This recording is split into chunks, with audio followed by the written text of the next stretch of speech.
මෙන්න මේ ආපදා තත්ත්වයත් එක්ක මේ වෙනකොට රජය මගින් ගෙවතු වගා ව්‍යාපෘතියක් ආරම්භ කරන්න බලාපොරොත්තු වෙනවා. ඉතින් මේ ගෙවතු වගා ව්‍යාපෘතිය යටතේ ඔයාලට බීජ කට්ටලයක් ලැබෙන නියමිතයි. ඉතින් මෙන්න මේ බීජ කට්ටලේ ඔයාලටත් ලැබුණොත් ඔයාලට වගා කරන්න ඉඩක් නැත්තම්, එහෙමත් නැත්තම් ඔයාලට වගා කරන්න වෙලාවක් නැත්තම් මේ බීජ කට්ටලිය ලබා ගන්න එපා.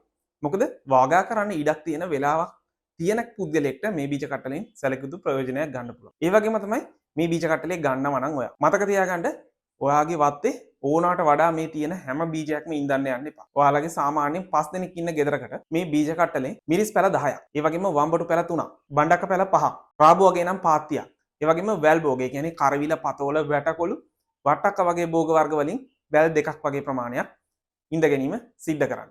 එහෙම නැතුව මේ බීජ කට්ටලේ ඇට 20 30 තියෙනවා නම් ඒ ඔක්කොම එක ළඟ තවාන් දැම්ම වගේ බීජ ඉඳ ගන්න එපා.